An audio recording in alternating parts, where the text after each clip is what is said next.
पवित्र बाइबल का वचन पढ़े और सुने जाने पर प्रभु यीशु मसीह आपको और आपके परिवार को आशीष दे। पवित्र बाइबल नहमायाह की पुस्तक का 4 अध्याय वचन 1 से 23 यह कहता है। वचन 1। तब संबल्लत ने सुना कि यहूदी लोग शहरपनाह को बना रहे हैं, तब उसने बुरा माना और बहुत रिसिया कर यहूदियों को ठट्ठों में उड़ाने लगा। वचन 2।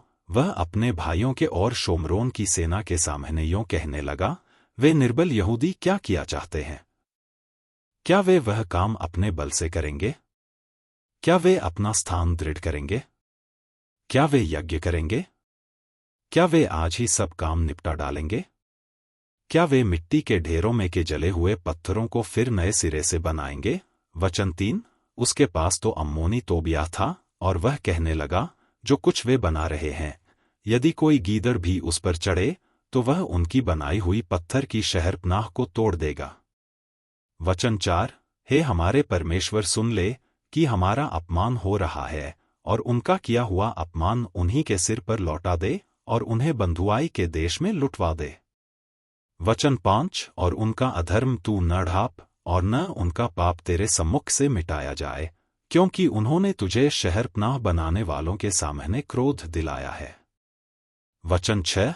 और हम लोगों ने शहरपनाह को बनाया और सारी शहरपनाह आधी ऊंचाई तक जुड़ गई, क्योंकि लोगों का मन उस काम में नित लगा रहा।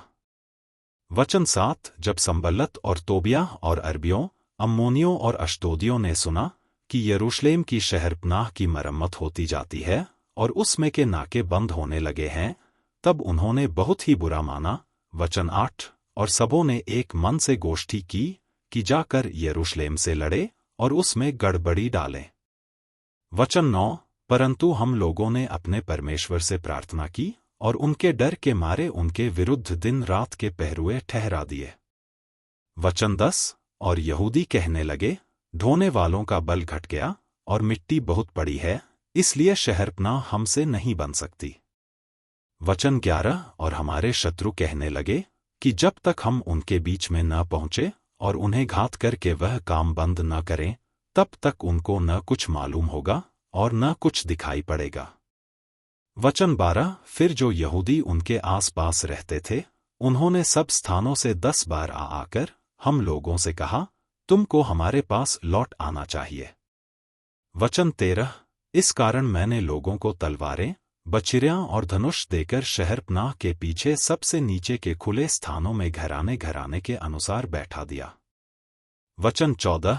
तब मैं देखकर उठा और रईसों और हाकिमों और सब लोगों से कहा, उनसे मत डरो, प्रभु जो महान और भययोग्य है, उसी को स्मरण करके अपने भाइयों, बेटों, बेटियों, स्त्रियों और घरों के लिए युद्ध करना। वचन 15। जब हमारे शत्रुओं ने सुना कि यह बात हमको मालूम हो गई है और परमेश्वर ने उनकी युक्ति निष्फल की है, तब हम सब के सब शहरपनाह के पास अपने अपने काम पर लौट गए। वचन 16। और उस दिन से मेरे आधे सेवक तो उस काम में लगे रहे और आधे बछिरियों, तलवारों, धनुषों और झिलमों को धारण किए रहते थे और यहूदा के सारे घराने के पीछे हाकिम रहा करते थे। वचन 17। शहरपनाह के बनाने वाले और बोझ के ढोने वाले दोनों भार उठाते थे, अर्थात एक हाथ से काम करते थे और दूसरे हाथ से हथियार पकड़े रहते थे। वचन 18। और राज अपनी अपनी जांघ पर तलवार लटकाए हुए बनाते थे, और नरसिंगे का फूंकने वाला मेरे पास रहता था। वचन 19। इसलिए मैंने रईसों, हाकिमों और सब लोगों से कहा, काम तो बड़ा और फैला हुआ है और हम लोग शहरपनाह पर अलग अलग एक दूसरे से दूर रहते हैं। वचन 20। इसलिए जिधर से नरसिंगा तुम्हें सुनाई दे, उधर ही हमारे पास इकट्ठे हो जाना, हमारा परमेश्वर हमारी ओर से लड़ेगा। वचन 21। यों हम काम में लगे रहे और उनमें आधे पौ फटने से तारों के निकलने तक बछिरियां लिए रहते थे। वचन 22। फिर उसी समय मैंने लोगों से यह भी कहा कि एक एक मनुष्य अपने दास समेत यरूशलेम के भीतर रात बिताया करे, कि वे रात को तो हमारी रखवाली करें और दिन को काम में लगे रहें।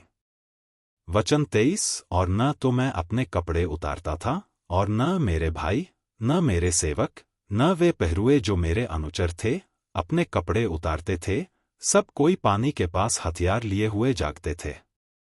यदि आप विश्वास करते हैं तो यह वचन सभी विश्वासियों को भेजें और इस चैनल को प्रभु यीशु मसीह के नाम से सब्सक्राइब करें और आशीष प्राप्त करें। धन्यवाद।